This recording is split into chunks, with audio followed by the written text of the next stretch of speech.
Gabby? This is from a mom in Chicago.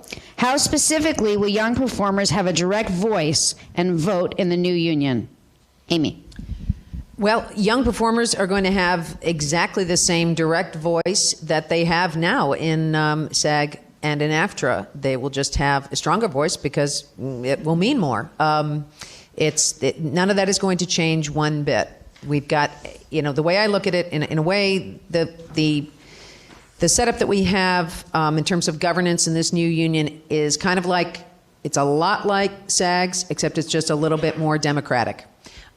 Because of the convention, you're going to have lots of delegates who will be directly elected.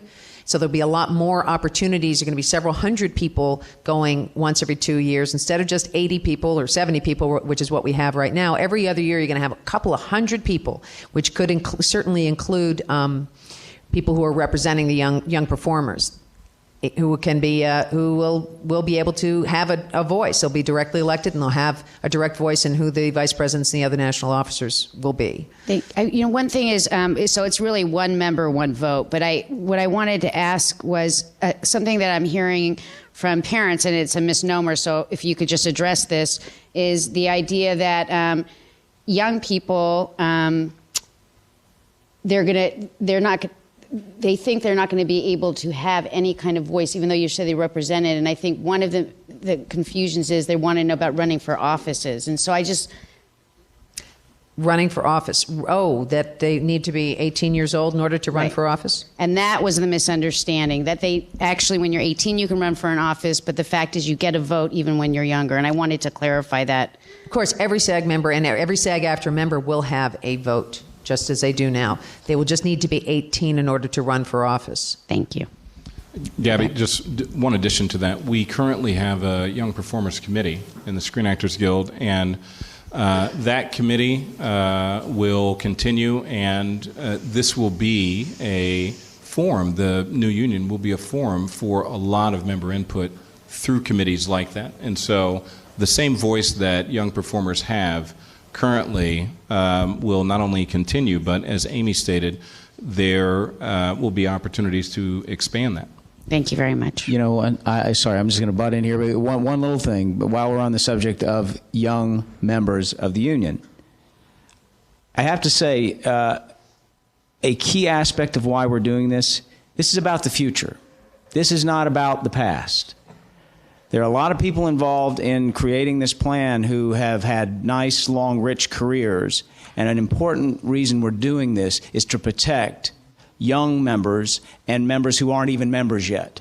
And getting the input from those people, David, when David mentioned the Young Performers Committee, it occurred to me we've had lots of conversations during the course of the G1 about how crucial it's going to be to continually receive input from the young members of this union so that it is reflective of our contemporary times. We've got to shed some of our obsolete approaches. These unions were founded, 70 plus years ago, 80 years ago in the case of SAG. And there are certain ways of doing things that don't work as effectively as they should.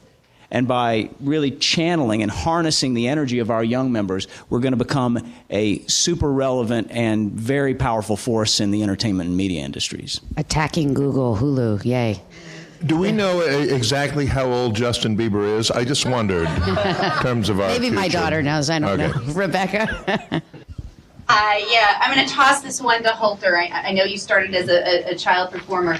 One of the things is, younger performers are worried that the technology just keeps changing and that we're not moving at the pace of that. So with your involvement in that, how do you feel SAG-AFTRA will help address those kind of issues?